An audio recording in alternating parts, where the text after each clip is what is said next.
Good morning! It's my day 3 here in Taipei and I'm also checking out today. Magta-transfer lang ako ng nearby hostel. And for sure, mamimiss ko tong tuna omelette nila. Pinili ko talaga yung walking distance lang. And in less than 5 minutes nga, nakarating na ako ng Star Hostel. Mukhang maganda yung place, sayang nga lang at one night lang yung nabook ko since fully booked sila. Iniwan ko na lang din muna yung gamit para makaalis na ako.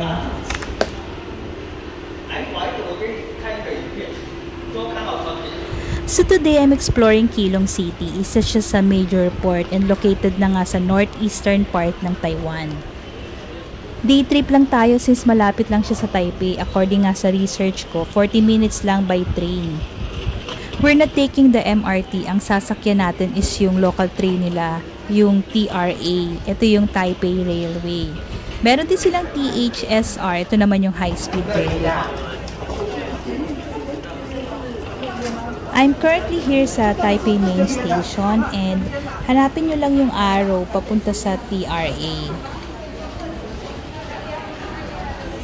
Tara, akto tayo.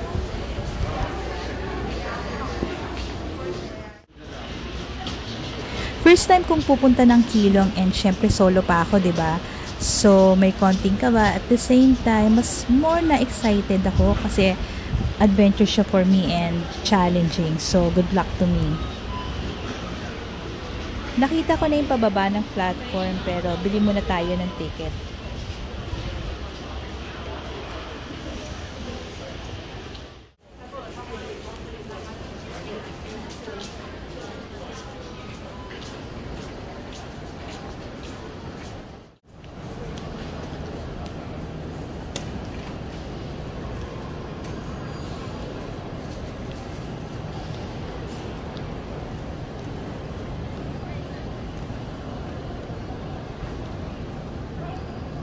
I tried buying the tickets sa vending machine nila. Sayang hindi ko na video pero ang dali lang naman kasi niyang gamitin. You can also use your credit card as payment. By the way, EC card cannot be used at TRA. Same with THSR.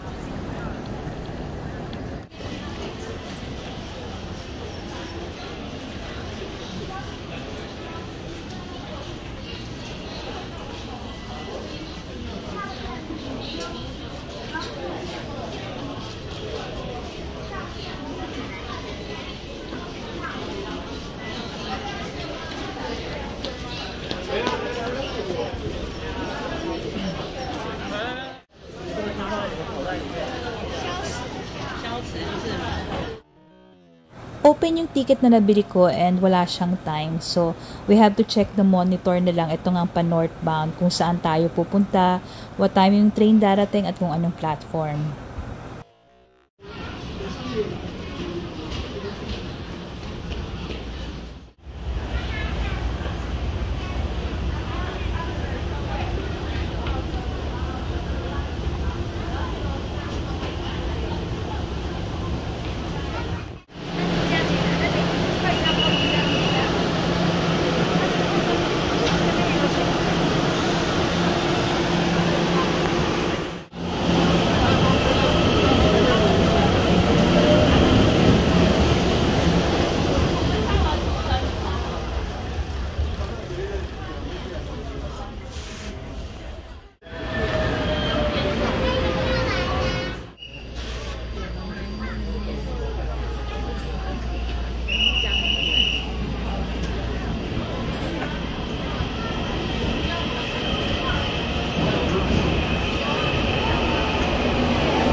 Siyempre confused pa din ako, no? Asking myself kung tama kaya yung train na nasakyan ko.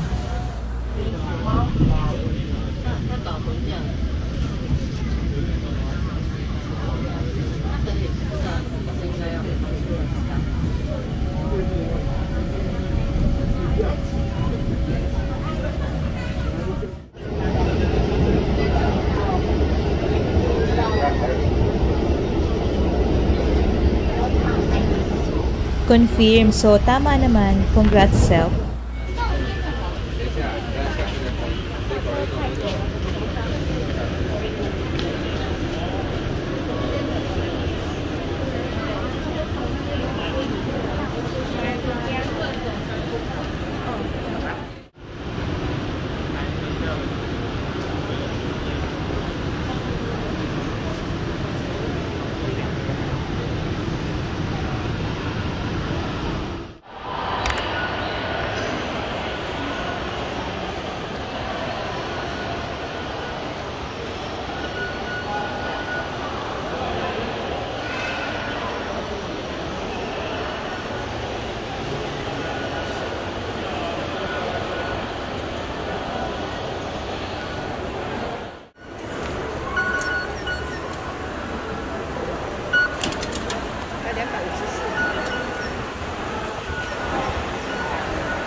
Hindi ko alam kung ako lang ba o meron din iba sa inyo na kapag nagawa na yung itinerary pinupuntahan yung place through Google Street Map.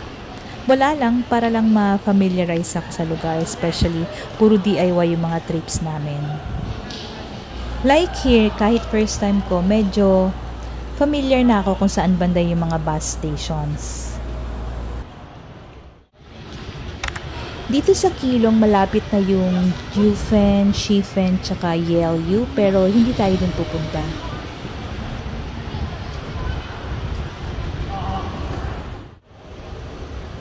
First stop ko is yung Changbin Port Color House. So, kailangan ko na ng tulong ni Google Maps. I need to know kung saang bus stop, anong number, and what time yung darating. Actually, minsan nakakalito rin si Google Maps, kaya make sure to double check kung tama yung bus stop na pinag-aantayan nyo. Like here, dapat pala dun ako sa kabila. So, tawid muna tayo.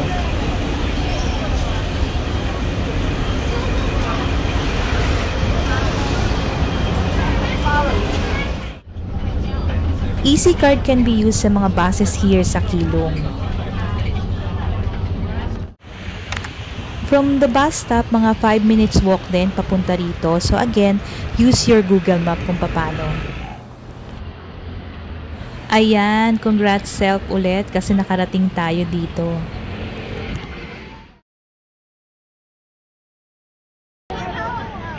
So, eto na nga tayo sa downside ng solo travel. Walang kukuha ng picture sa'yo.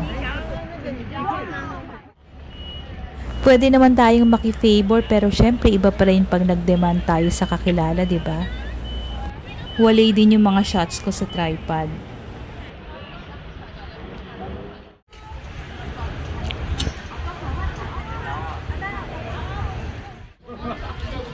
Let's go dito sa may kabilang side kasi nakita ko may mga cafe and small resto. So, pwedeng dito na rin mag-lunch.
Grabe, box office yung mga restos dito.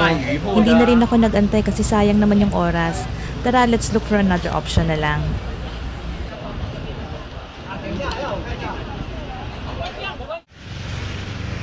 So, syempre pa nag-search ako ng mga recommended resto sa area and isa nga to sa lumabas. Sinadya ko pa talaga, diba? Pero don't worry, hindi naman kalayuan to.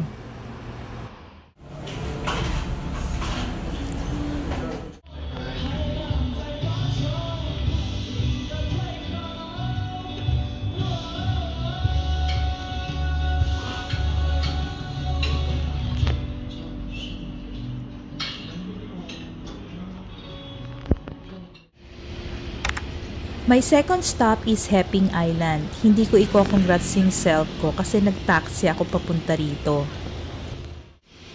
Sobrang traffic din kasi kaya walang dumarating na mga bus and alam ko nga na maglalakad ako pabalik kasi medyo malayo yung bus stop dito sa island. Want that? Yeah. Okay.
好多快开幕都在包拍两张，把这么大，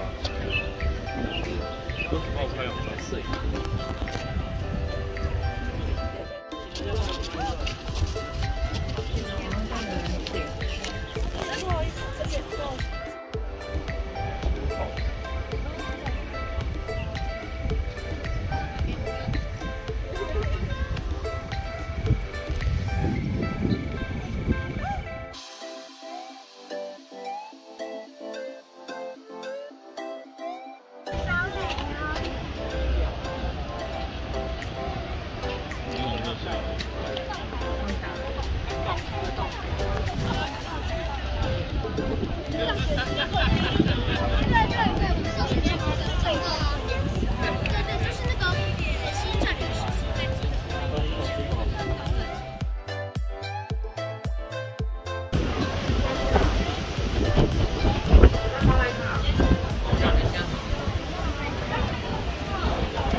想象两个合在一起。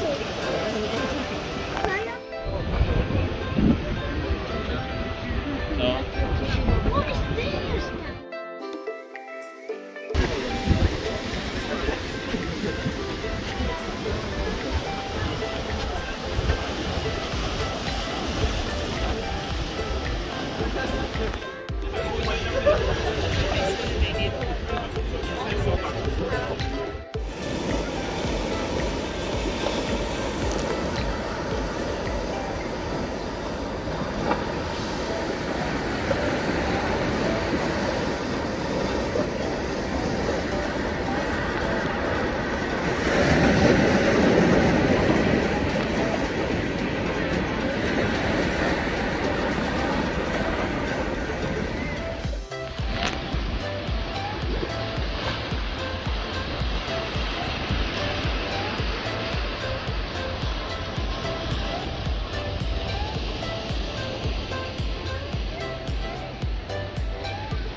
Sobrang laki nitong park, hindi ko na kinayang ikutin lahat, pero I'm sure babalikan ko to.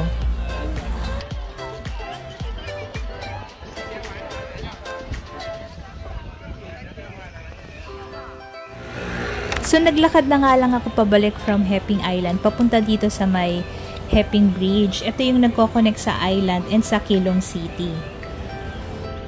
Medyo mahabang lakaran din siya ha, mga 30 minutes walk siguro.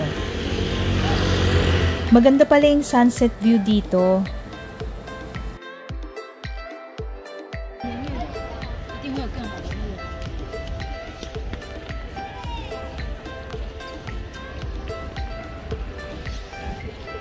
While watching the sunset, dito na ako nag-abang ng bus pabalik malapit sa train station. Third stop natin ang Keelung Night Market.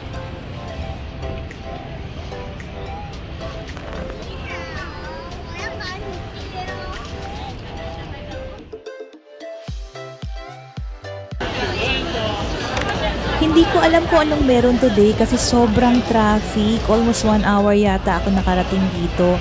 And sobrang dami ring tao dito sa night market kaya hindi na ako tumuloy.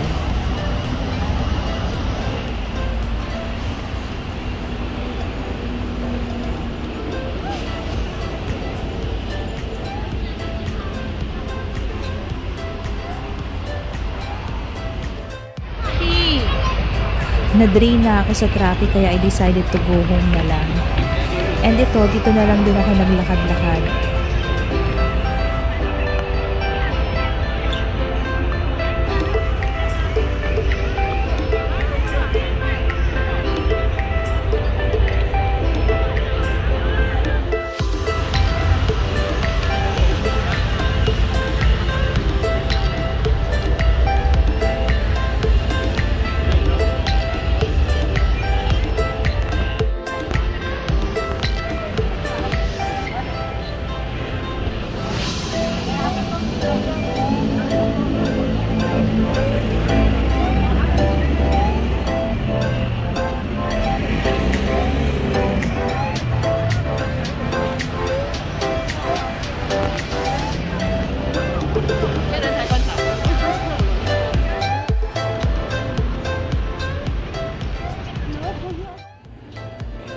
I'm back na sa hostel and bumili na lang ulit ako ng dinner sa 7-Eleven.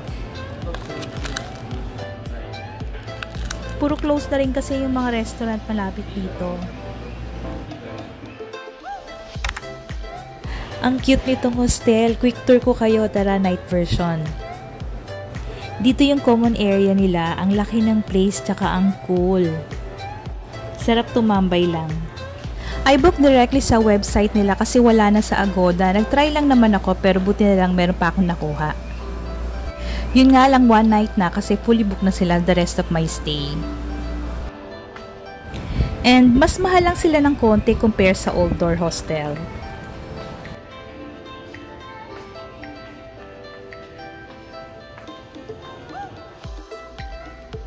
Akyat na tayo para makita nyo rin yung female dormitory nila.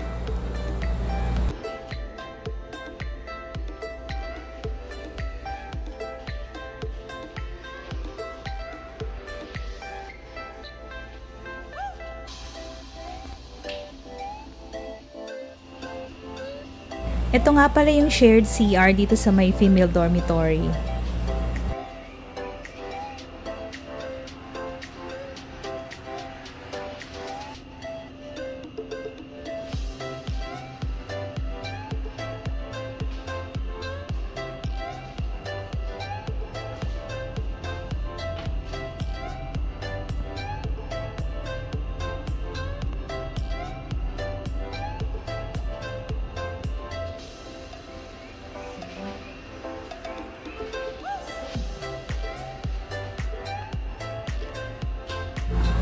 Malinis siya kaya approve sa akin dito.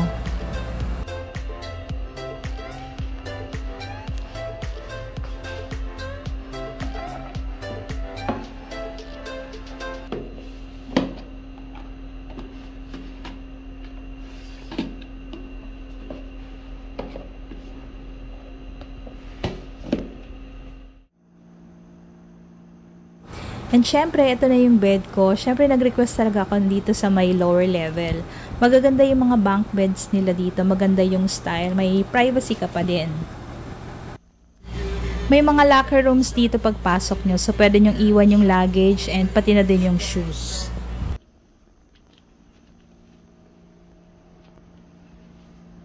So, medyo late na. Tinatawag na rin ako ng bed ko. Thank you guys sa pagsama. See you ulit sa day 4. Good night!